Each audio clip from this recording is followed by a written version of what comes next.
So Real Madrid 1, Athletic Bilbao 0. So I don't know about you, but I'm not moved. I'm not moved by this performance. I mean, listen, Kylian Mbappe, he did not play this game because of his whole suspension, and the whole suspension thing was so confusing to me. He got a straight red card, nearly a career-ending tackle, and he got a one-match ban, which is insane. I'm a Madridster, but how is that not a 3-game ban and possibly a 4-game ban? How did that possibly get reduced to a 1-game ban? But obviously we're not favored. I mean, you saw that goal from Vinny Jr., which was an insanely good goal from him. It was disallowed, and this pissed me off. Yes, it's the correct decision, but I was not happy. I really wanted this goal.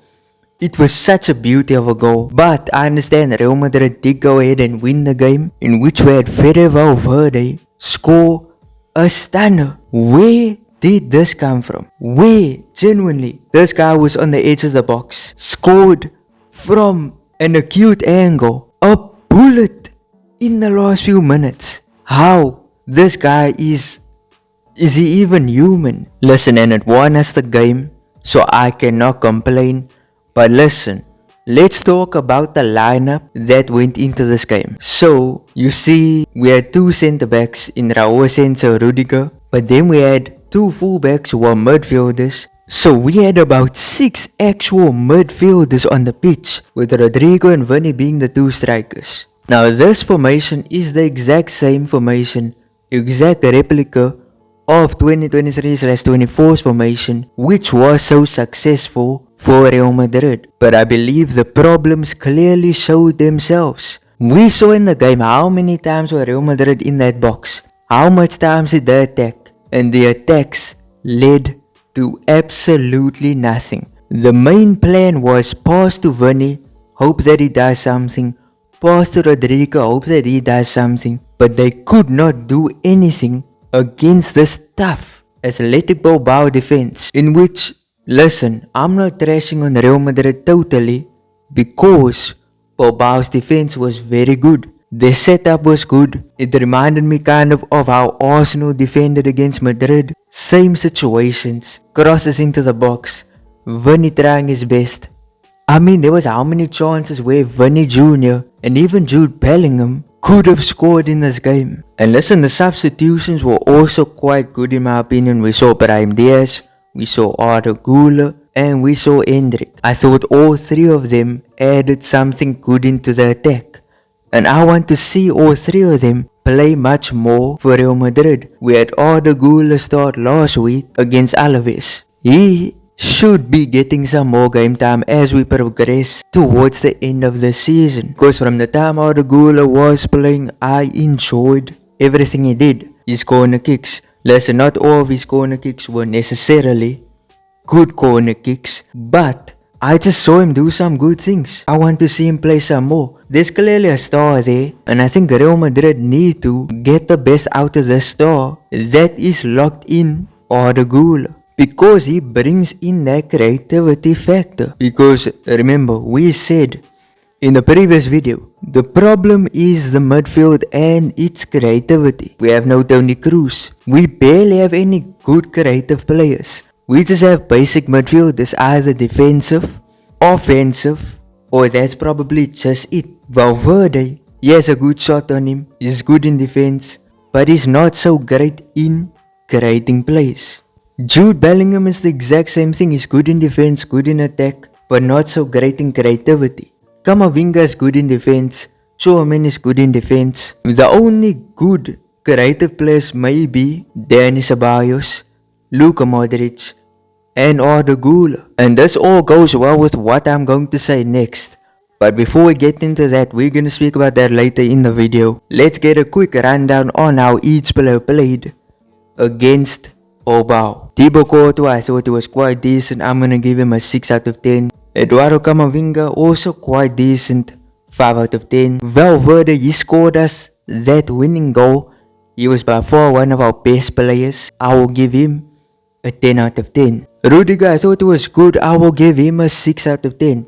Raúl Asensio, this guy is the future. What a performance he put on in this game. Raul Asensio, I want to see more of him. Even when Militao comes back, Asensio has to start. Asensio, I will give him a 8 out of 10. Aurelian Tchouameni, I thought it was quite decent. I will give him a 5 out of 10. Dani Ceballos, listen, I thought it was quite good. Did some good things in attack. But overall, I just feel the team needs more creativity. He is offering that at the moment, but not at the best level. So with Ceballos, I will give him a 6 out of 10. Luka Modric, the exact same words I said about Ceballos. He's also one of the more creative players, but he isn't adding it at the moment. So far, it just seems like he does side passes and nothing else. The team lacks creativity, I will say it over and over and over again. But Luka Modric, I will give him a 5 out of 10. Jude Bellingham, the man that missed so many opportunities. Now to be fair, he's not in goal scoring form. He hasn't been a goal scorer since last season. He's not a goal scorer anymore. He's not in scoring form, and therefore he missed so many opportunities. With Jude Bellingham, I will still give him a 6 out of 10. Rodrigo, I felt he did some good things in attack. He nearly scored about twice in the game. Rodrigo, I thought he tried his best. I will give him a 5 out of 10. Vinny Jr., one of the best players in this match.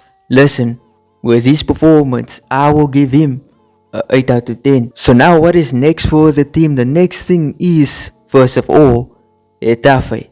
That is on Wednesday. And with that match being on Wednesday, it means the Copa del Rey is next week. It's on Saturday, 10 o'clock in my time. That is gonna be a big match. I think I might live stream that game. That's gonna be a big match. Do you think we're gonna win that? I know I ask this every single video, but do you guys genuinely think we can beat Barcelona? Which is crazy. A year ago, exactly a year ago, I would be saying we will beat Barca. But now, after losing so many times by big scorelines, losing to Arsenal 5-1, I don't even feel like we can confidently say that we can even take this to extra time or penalties. But you know, I'm still gonna back Real Madrid. It's my team. I will back Real Madrid, and hopefully we can win the Copa del Rey and send Carlo Ancelotti off in the best way possible. And then the next match after Barcelona in the Copa del Rey final is Barcelona in La Liga. This match is in May, the 11th of May. It is going to be also a big match. The point gap is 4 points. If we can beat Barca, the point gap will be by 1 point. And the thing is, I don't even think if we beat Barca, we will win the league. Because that 1 point is still a big point. And that 1 point can determine who wins the trophy. Because I think if Barca lose to us, but win all of their remaining matches, then that's it. It's a wrap. When Kylian Mbappe got shown there to the Bernabeu fans, they were whistling him. Whistling in that side, it is equivalent to booing. So they were whistling Kylian Mbappe. But what do you expect? This is Real Madrid. This is what they always do. They're not loyal to a player. Matter of fact, if their players perform badly, they boo and whistle. And it's crazy, they don't support players when they're at their worst. They only celebrate you when you're at your best. They're fickle, but that's just how Madrid fans are. It is what it is. I mean, I try my best not to be fickle, but there is times I'm very fickle, and that's just what it is. And when it comes to Carlo Ancelotti, the last thing we're gonna talk about is he truly going to get sacked? Because the things I'm hearing, he could possibly stay. And listen, I don't hate Carlo Ancelotti, club legend, greatest Real Madrid manager of all time.